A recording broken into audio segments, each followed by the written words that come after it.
DC ने हरी झंडी दिखाकर किया पोषण जागरूकता रथ को रवाना। धनबाद उपायुक्त आदित्य रंजन ने बुधवार को समाहरणालय परिसर से पोषण माह 2025 के तहत पोषण प्रचार रथ को हरी झंडी दिखाकर रवाना किया। यह रथ जिले के विभिन्न क्षेत्रों में जाकर आमजन को पोषण, स्वच्छता और स्वास्थ्य संबंधी जानकारी देगा, जिससे समुदाय में सकारात्मक बदलाव लाने की दिशा में पहल हो सके।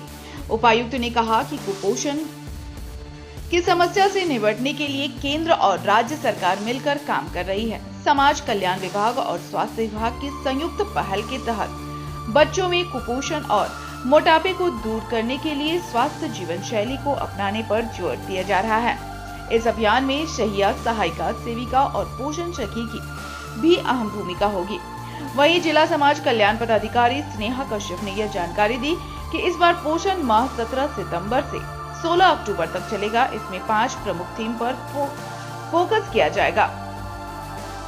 खासकर मोटापे को कम करने और खाने में नमक, चीनी तथा तेल की मात्रा को नियंत्रित करने पर जोर रहेगा। इस अवसर पर पदाधिकारियों ने उम्मीद जताई कि प्रचार रथ आम जन में कुपोषण को लेकर जागरूकता बढ़ाने में सार्थक भूमिका निभाएगा।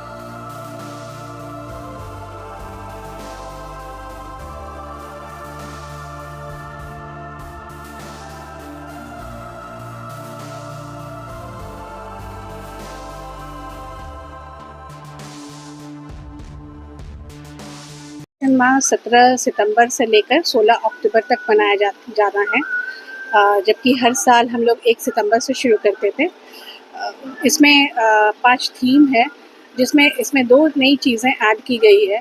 जो इसमें ओबेसिटी को कम करना, मोटापा को भी कम करने का इस बार का थीम है इस पोषण माह में, और नमक और चीनी और तेल को कम करना जो घर में हम लोग यूज़ करते हैं। कई जगह लोग ये समझते हैं कि खाने में अगर तेल ज़्यादा हो तो खाना बहुत अच्छा बनेगा, परंतु अच्छा नहीं, वो पौष्टिक आहार को वो उसमें पौष्टिकता को कम कर देता है। तो इसीलिए आज इस बार की थीम में है नमक, तेल और चीनी को कम करना और ओबेसिटी को दूर करना और प्रारंभिक बाल अवस्था की देखभाल करना।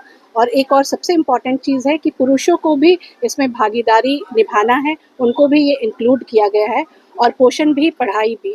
ये सारे थीम्स को लेकर इस बार के पोषण माह में हम लोग 1 महीने तक कार्यक्रम करेंगे। गांव-गांव में जागरूकता फैला रहे हैं। कल से बहुत सारे सेंटरों में हमारा कल के थीम के अनुसार इसका कार्यक्रम हुआ, आज भी हो रहा है, और लगातार 1 महीने तक ये कार्यक्रम हम लोग करेंगे और गांव-गांव में लोगों को जागरूक करेंगे पौष्टिक आहार खाने के लिए, और किस तरह से बीमारियों से लड़ा जा सकता है, बच्चे कैसे स्वस्थ होंगे, और जो बच्चे स्वस्थ नहीं हैं उनको जैसा कि एमटीसी में भेजना है, वो भी हमारा एक लक्ष्य होगा कि हमारा एमटीसी भरा रहे और बच्चे स्वस्थ होकर वहाँ से आएँ। तो बस इस बार का यही क्या लग रहा है? कुपोषित की संख्या तो है, पर उसके लिए हम लोग पूरी तरह से प्रयास कर रहे हैं। डीसी सर की अध्यक्षता में जो ये प्रयास किया गया, अब हम लोग देखने को आ रहा है कि हमारे सारे एमटीसीज लगभग फुल हो रहे हैं।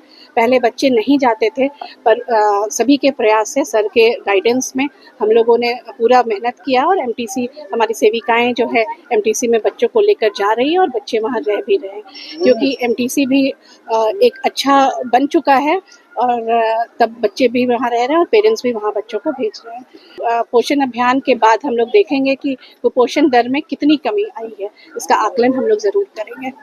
झारखंड और धनबाद खासकर में कुपोषण की समस्या है, और ये देश में सभी एजेंसीज और भारत सरकार को भी ज्ञात है। उसके लिए ही भारत सरकार और खासकर राज्य सरकार मिलकर भी पोषण अभियान चला रहे हैं, और उसमें हमारा जो पूरा समाज कल्याण विभाग का तंत्र है, स्वास्थ्य विभाग का तंत्र है, साथ मिलकर लड़ रहा है कुपोषण से। उसके लिए ही अभी ये पोषण माह जो घोषित किया गया है, वो कोशिश कर रहे हैं कि रथ के माध्यम से जागरूकता, और साथ ही साथ विभाग में जो हमारे मुख्य अंग हैं पूरे इस तंत्र का, है ना, उस स्वास्थ्य विभाग की हमारी सहिया है, और समाज कल्याण विभाग की सेविका, सहायिका और पोषण सखी है।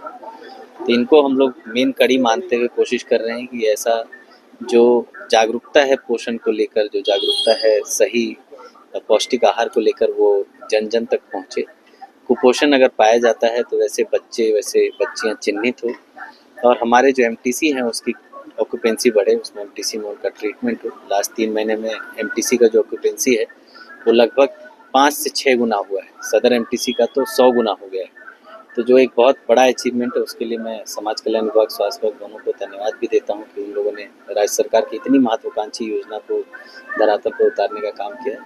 पोषण माह उसी कड़ी में एक नया आयाम जोड़ेगा और जो कुपोषण से लड़ने की जो हमारी क्षमता है उसको बढ़ाएगा और इसको सफल बनाने में मदद करेगा।